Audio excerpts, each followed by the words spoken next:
Here at Mason's getting ready to film this dye video, and I got the full package. Dude made me homemade pizza, Parmesan cheese with it. It's gonna be a good one. What's up, everybody? Welcome back to the YouTube channel. Today we have my friend Mason Maxwell, owner of Midwest Dye Labs. He does some really sick spin dyes and some just really good dye work here in Wisconsin. He actually just this year started dyeing for Dynamic Discs, so if you go on their site, you might see some of his dyes for sale up there, which is super cool. Anyhow, it's winter here in Wisconsin. We have like 8 inches of snow, and we're supposed to get like another 5 or 6 later on this afternoon. So we're staying indoors today. Mason has been kind enough to agree to show us his process on dyeing, and specifically spin dyeing. He's going to show us his gear, his equipment, teach us the ropes, and then I'm going to go ahead and try to dye my own disc as well.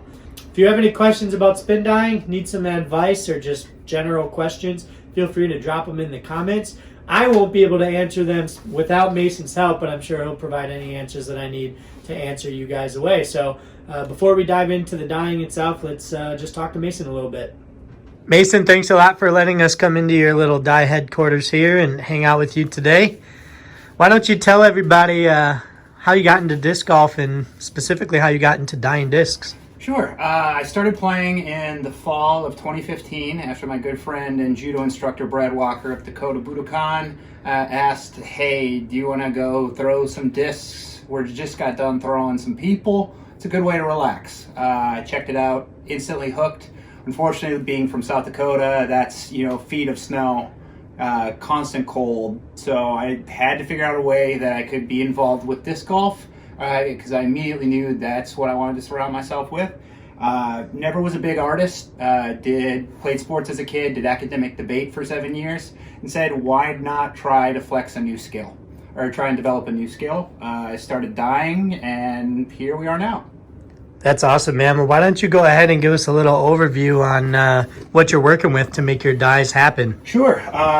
Primarily, this is my go-to. I use Quick Coat Worm Dip. I believe it's CS coatings. I can get links if anybody needs any. You can buy these. These are about, I would guess, around $10 shipped. That's where they get you in the shipping. If you are serious about dyeing, or think you will be, I would recommend emailing the company and asking for pints and quarts. It is exponentially cheaper. This was about $12 pre-shipping. These are about $8 a pop. So you're getting 4 times as much for a lot cheaper. It's a little bit difficult. That's why I keep these extra bottles so I can pour them in. Make my own. We can make our own colors. If you're just starting, I would recommend getting like pink, blue, yellow, and maybe black. You can make just about any color you want from those. Very scientific trade secret I'll let you guys in on. This purple, it's a mixture of blue and pink. I have no idea how much parts to parts. I kind of just pour it in until it looks good. For brushes, I just picked up, I'm trying to be fancy now, a little highfalutin. Picked up some of these fine tip brushes for some of the tighter lines, but I've always been a Q-tip man. Q-tips, they're quick, disposable. You can, if you want to make a finer line, we can just peel off and curl up. So we have nice little, to detail our finer lines. If you just want to blast some color, just use that. We're basically just going to dip into our jar and have a nice little pad that we can brush off. We don't want our Q-tips too wet. Well, we can blow on them, whatever. And then as this spins, we just drop our Q-tip down on the disc. Pretty simple. And why don't you explain what this is to people? Although I'm sure they know. That's a good, some of us didn't grow up in punk rock and have vinyl, or some of us weren't born in the 60s or 50s or whatever. This is a turntable, nothing too fancy. It's a Crosley DJ 100, 2 speeds. I'm going to use the 45. This is what I was working with, and I'll show you. This is why you want to invest in a direct drive turntable. This is what I use as a mat, just in case if there's some smaller disc. Notice how this has a noticeable wobble. This is what I dyed on for 5 years, and I'm impressed that I was able to figure out a dye with essentially an obstacle course. I rarely use that unless I'm blasting like a heavy layer of black. This is what I'm using now. A lot smoother, keeps the disc level, makes life a lot easier. It will be a little bit more expensive, but if you're serious at all, look into a direct drive turntable. I know there are setups people use with box fans. You can of converting a box fan. I don't want to say lazy, but out the gate, you know, I'll pay the 150 bucks just to get something that works. Awesome. What are some of the cleaning supplies or chemical supplies that you use in the process of dyeing discs? Sure. I use acetone to remove stamps if need be, or if I need to develop my own color with iodine poly. I prefer not to use iodine poly because it fades so quick. Just an example. Here's one of the first dyes I did. I would guess probably early 2016. It is still holding color and vibrant. Today we'll be working with the Discmania Evolution Instinct. It's a fairway driver. It's the Neo line, is that correct? Wonderful. And first thing we're gonna do is we're gonna center our disc. I keep this on, a lot of people take it off. I like it just because it helps me with centering. Kind of just feel that looks about right. And see, notice it's not quite right. We're gonna wanna make it so it looks like it is hardly moving or it is spinning in a perfect circle. Life's good. We're spinning. From there, I like to take the approach from first off, I know nothing about it. I'm not a tattoo artist, but I like the idea of American traditional tattooing. We have a nice solid black line to start our color.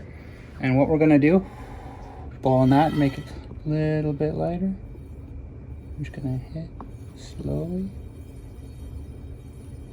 Lay down our first layer of black. We'll hit this a couple times till we get the color that we're desiring. And then we're gonna build our first color out of that black. That'll help make it a little bit more rich and create a depth of field.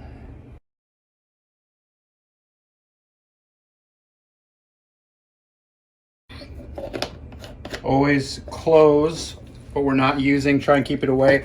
As you can see, mistakes have been made. If you are renting, I highly suggest getting a tarp or some garbage bags down, something that you can just use in case, because accidents do happen. I'm maybe a little bit of a spaz, but I can see that being a common problem.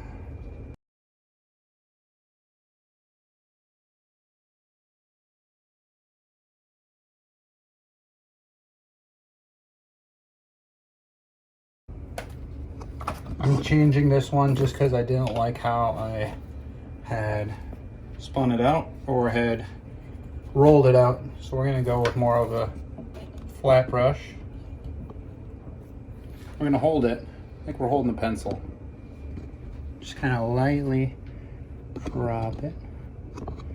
And we're watching the colors build out. I, do things by sight. I don't have a method of counting of 3 or 4 spins and slowly move it down. I just watch how the color is developing. I build it out.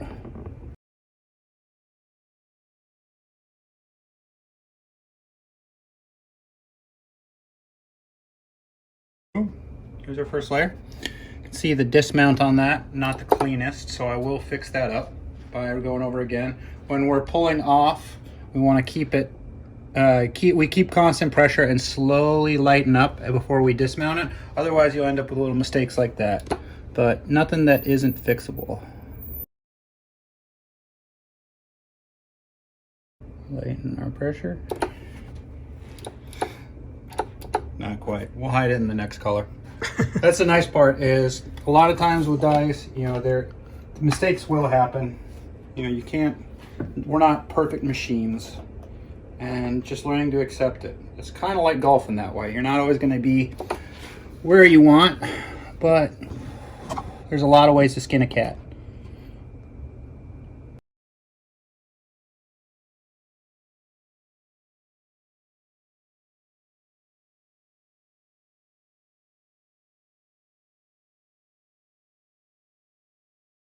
And this is if we're building gradients, which is what I like to do. You see how we can get our initial darker line and slowly build out the color? That I just think looks neat. I don't know if it's the interest in tattooing, but without interest in tattooing, but I just like the way that those colors build right now, so that we can create our green and orange on our rainbow. And so what we're going to do is we're going to leave room for our blue to develop, and then just start laying down fat ropes of yellow.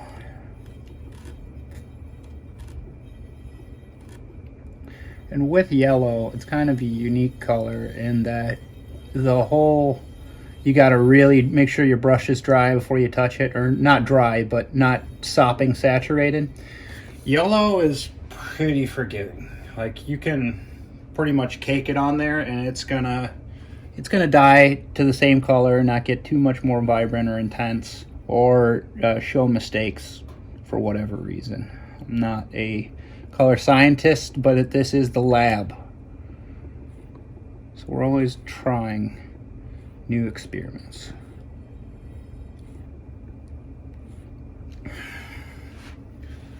And in terms of depth, I don't measure personally. If you want to get crazy with it, you can set measurements, tape things off, make sure lines are specific. I am of the opinion that that level of precision, while nice, we're throwing frisbees at the end of the day. We're throwing discs, but I try to remember that we're not machines, and that we're just trying to make something cool looking. I'm not discovering the line like Jackson Pollock, but I think that was Pollock.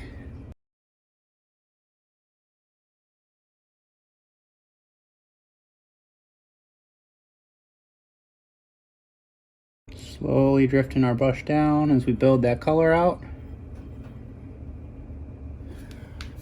We'll stop and pause, kind of see where we're at in terms of colors. Gonna bring that yellow up just a little more.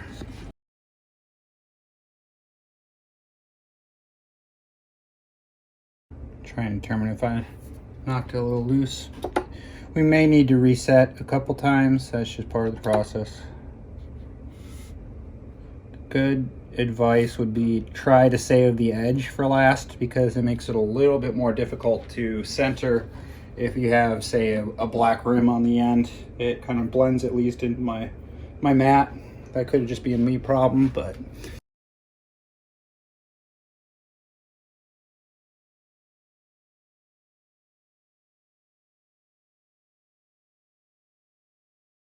put our cap back on. So if we leave it open and accidentally bump it, that's how we get this.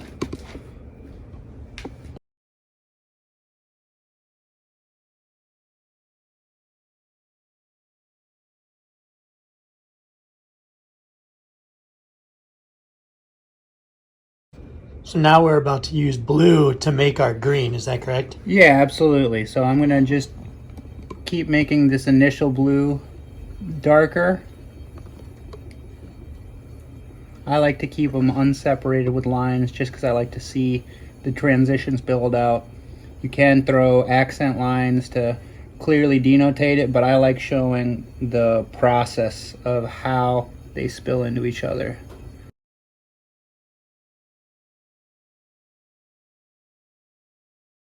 And we're just gonna keep throwing layers down until we get our desired color. And sometimes it can be a while. Dyeing is something that takes time, and there are shortcuts you can take, but the more you take your time and slowly build the color, the more vibrant the disc will be. And you can get some different colors out of it too. So, like say how I have that darker blue up top, I could just fade it out, so it creates a little bit of a lighter blue. That's at least how I get my lighter blues. I shouldn't say that it's all DIY. I had grateful help in getting started from a guy who I believe dyes a little here and there, but isn't really focused on anymore. But Ryan Phillips, he's the man, and he helped me get started and walked me through some basic questions. So I'm eternally grateful to him, and always try to help whenever I can if anybody has questions. I truly think there are no secrets under the sun. and that we all rise together. There's mutual welfare and benefit between sharing our ideas and successes with each other. And those are the people I like to support in disc golf and in general.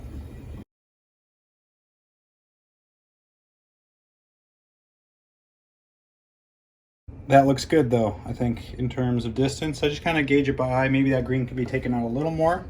So we'll do one. I don't know if you caught that, but I dropped my Q-tip into my acetone. I would recommend using rubber gloves to most people. They don't sell this stuff in Europe because of cancer-causing agents. I live dangerous.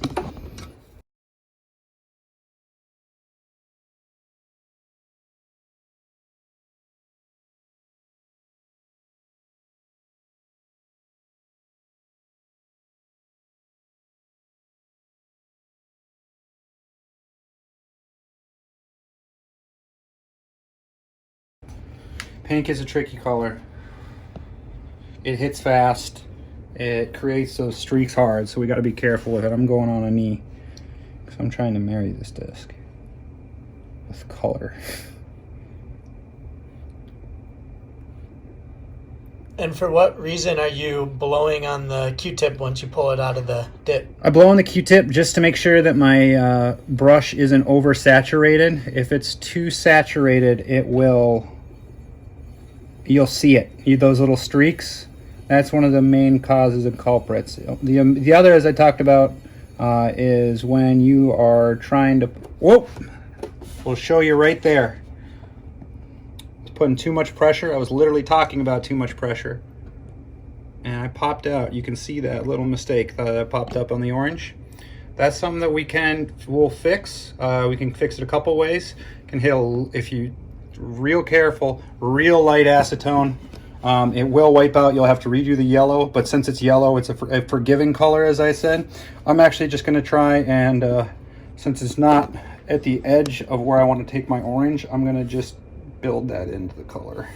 Yeah, so we started to build our orange out. I'm just going to slowly add. And you can see what I was talking about. Pink is a very strong color, how it created that almost white. I had my brush maybe a little too saturated. That's okay though, we can make it work.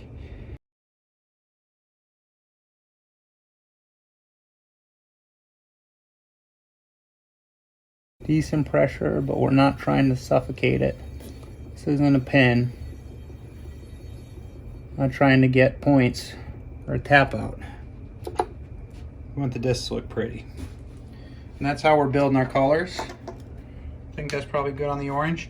And I will maybe just give a little bit more room of pink and then red on the rim. The red and pink are so similar.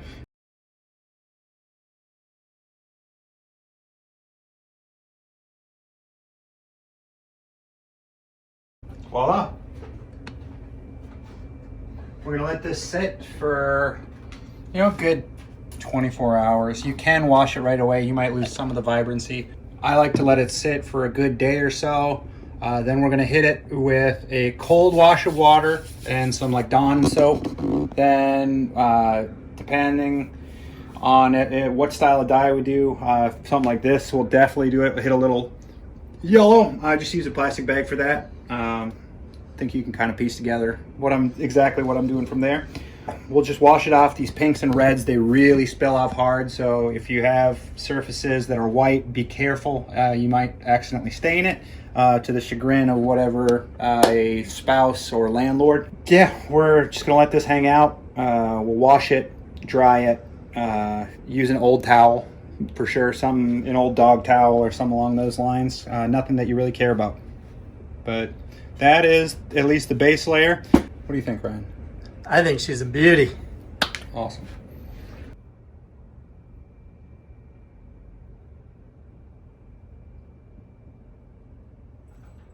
Mason's disc turned out pretty dang good. I'm going to go ahead and do my first ever spin die with Mason's instructions and see if I can create something cool.